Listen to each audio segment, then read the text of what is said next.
Olá pessoal, bom dia, tudo bem com vocês? Espero que estejam todos bem. Vamos iniciar hoje a nossa aulinha de história. Abre o livro de vocês aí, o livro integrado, na página 218. Nós vamos falar dos assuntos que estão nas páginas 218 até a página 224, tá ok? Então, vamos lá. Bem, nós temos páginas com textos. Eu vou tentar resumir o assunto para vocês explicando, mas depois é importante que você dê uma lida no texto para poder conseguir fazer as questões, combinado? Então vamos. Nesse bimestre, nós estamos falando sobre as lutas das pessoas para conquistarem os seus direitos, né? Nós sabemos que cidadão é aquele que possui direitos e deveres. E a cidadania é exercida quando a pessoa põe em prática os seus direitos e os seus deveres. Esse é o ponto-chave. Bem, nas aulas passadas nós falamos sobre os direitos das pessoas às religiões, os direitos que as mulheres possuem e o que elas lutaram para poder conquistar. Na aula de hoje, nós vamos falar sobre a conquista dos negros, as lutas que eles tiveram, e vamos falar também sobre os direitos indígenas. Então é importante que você fique ligadinho na aula, tá? Então vamos lá. Na página 218, vem nos falando sobre os negros após a abolição da escravidão. Então esse é o título da nossa aula, os negros após a abolição da escravidão. Nós sabemos que de 1840 a 1888, os negros lutaram para que tivessem os seus direitos alcançados, né? Nós sabemos que os negros no Brasil foram escravizados simplesmente pelo fato de serem negros. Sabemos também que os europeus traziam os negros da África para serem escravizados aqui no Brasil. Né, toda aquela história em que eles vinham em navios negreiros, né, vinham em porões dos navios, não era oferecido comida, alguns morriam durante a viagem, outros que chegavam aqui chegavam doentes, e os que sobreviviam eram vendidos como mercadorias para que pudessem trabalhar como escravos. Ok, até aqui? Ok. Só que aí houveram muitas campanhas abolicionistas. O que é isso?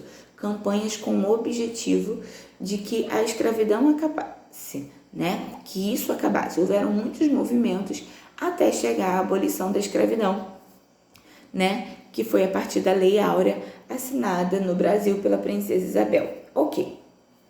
Só que depois que a Lei Áurea foi assinada e que os negros foram libertos, será que eles realmente conquistaram os direitos deles? Será que eles realmente puderam exercer a sua cidadania? Será que eles tiveram as mesmas condições de vida que os brancos tinham? Óbvio que não.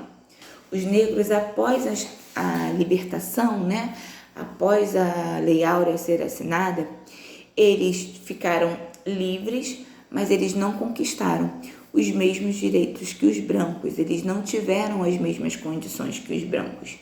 Muitos não tinham nem o que comer. Por que não tinham o que comer?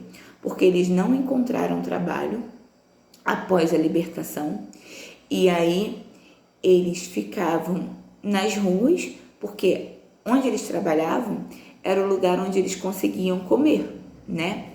E eles ficavam nas ruas. E muitos não conseguiam empregos e eles acabavam trabalhando. Quando conseguia algo para trabalhar, eles trabalhavam por um salário muito abaixo do que os brancos recebiam. E isso foi em todo mundo. Alguns negros não conseguiam trabalho porque os imigrantes europeus estavam chegando. Então, as ofertas de trabalho que um negro poderia ter, os imigrantes europeus acabavam ganhando pelo simples fato de serem brancos. Isso aconteceu em todo o mundo. Nos Estados Unidos também houve isso. chegou até a ter uma guerra por conta do racismo que existia e dos negros que acabavam sendo marginalizados e não tinham os mesmos direitos que os brancos tinham.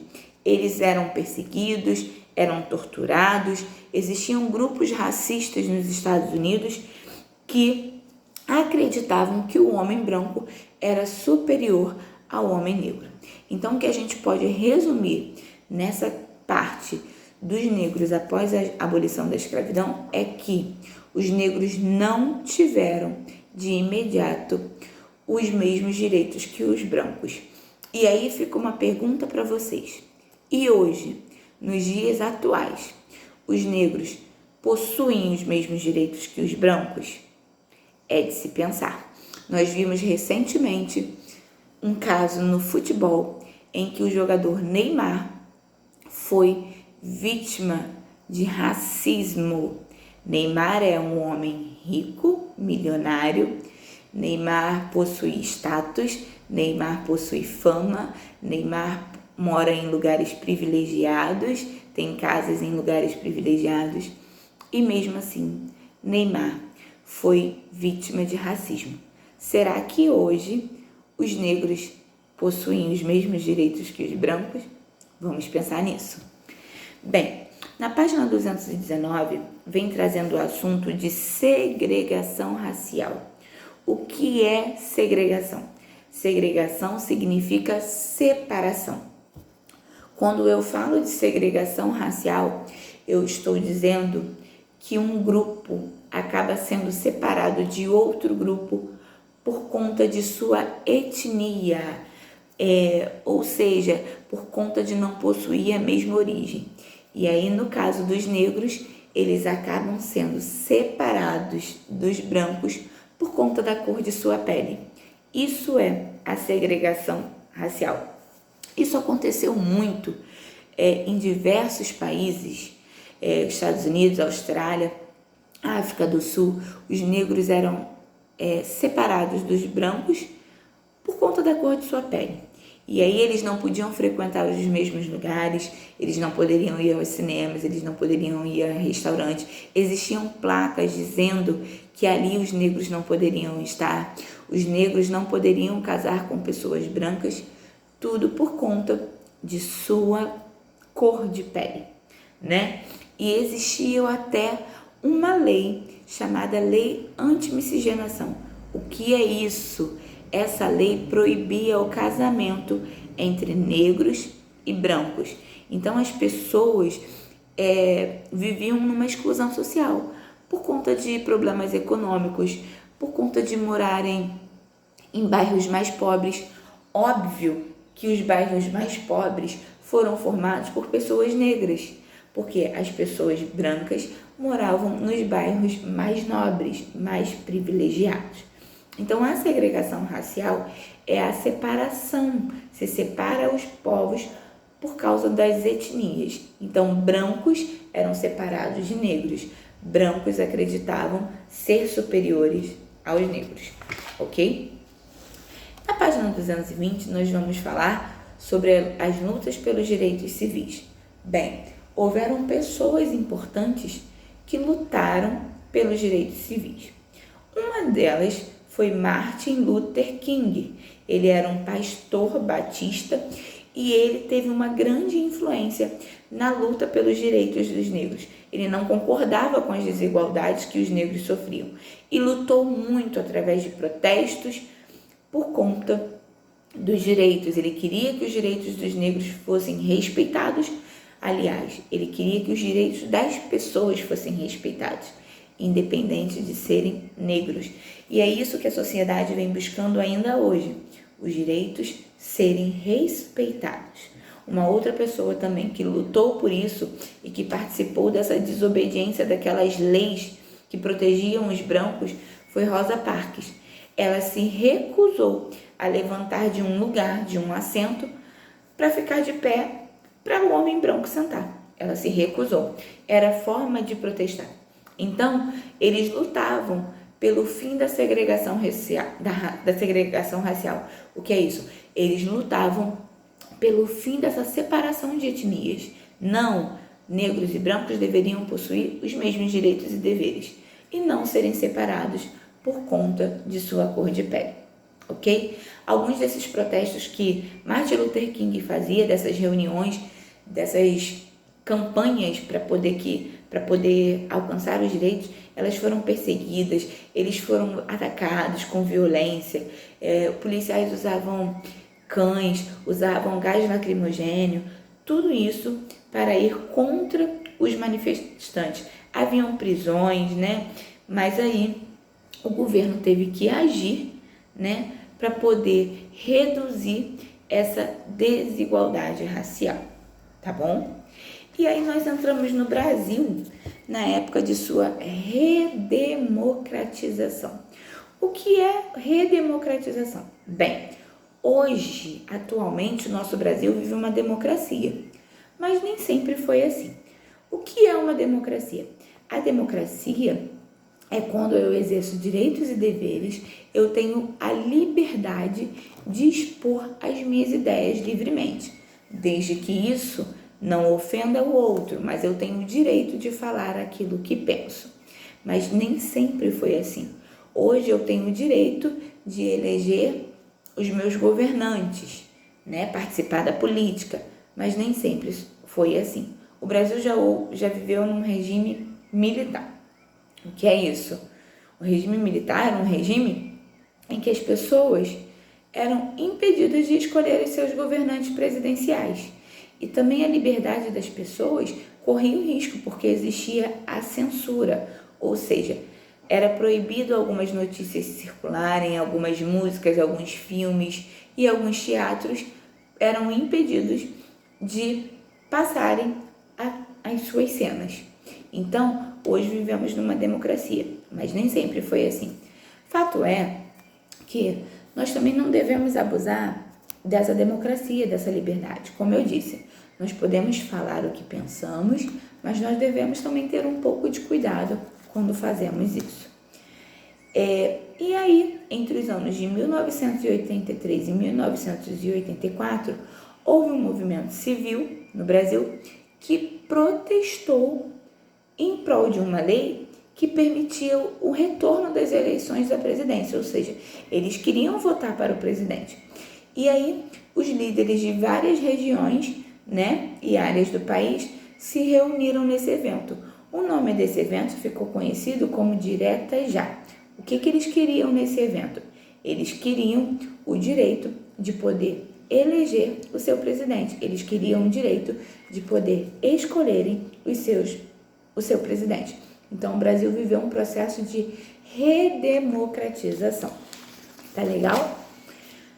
E agora nós vamos falar, nesse avanço todo, sobre os direitos indígenas. Nós sabemos que os indígenas foram os primeiros habitantes a ocuparem o solo brasileiro. Eles já estavam nessas terras brasileiras quando os europeus chegaram. Só que hoje, os indígenas têm os seus direitos respeitados? As suas terras, as suas áreas são protegidas por leis. Mas será que precisava mesmo existir uma lei para proteger uma área dos indígenas? Sim, foi preciso uma lei proteger essa área dos indígenas porque as pessoas estavam explorando essas terras e aí caçavam, né?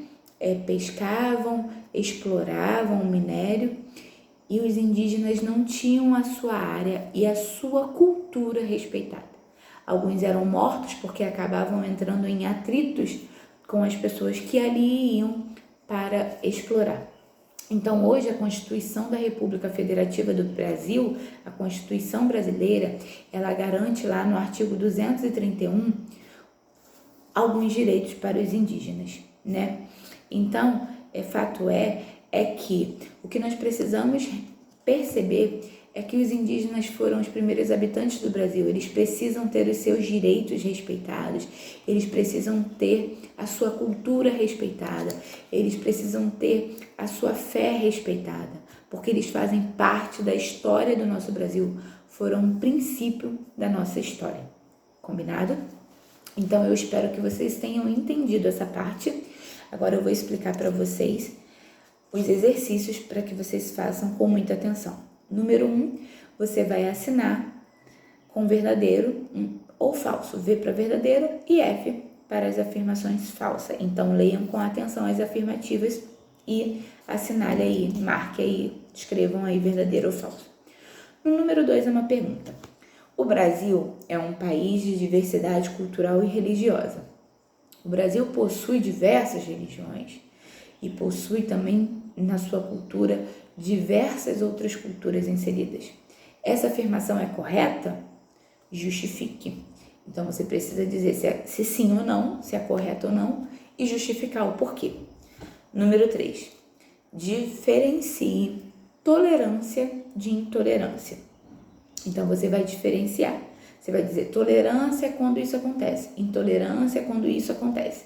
E aí, você vai citar um caso de intolerância e buscar uma solução para ele. Por exemplo, no caso do Neymar, foi um caso de intolerância, racial.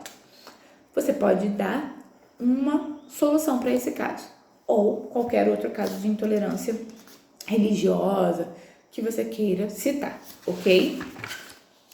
No número 4, de acordo com o que você estudou sobre tolerância e respeito à diversidade, defina o que a cidadania tem a ver com esses dois valores. Então, você vai me dizer o que a cidadania tem a ver com a tolerância e com o respeito à diversidade, tá bom? Número 5. O que as mulheres buscavam com os movimentos feministas? O que as mulheres queriam conquistar através desses movimentos feministas? Você precisa explicar aí bem bonitinho. Número 6. O que os movimentos pelos direitos civis dos negros buscavam? O que esse movimento pelos direitos civis dos negros buscava? O que eles também estavam à procura? O que eles queriam conquistar? Número 7. O Brasil é um país democrático? Justifique sua resposta, tá bom? Você precisa dizer sim ou não e justificar a sua resposta. Façam com atenção e uma boa aula. Beijocas!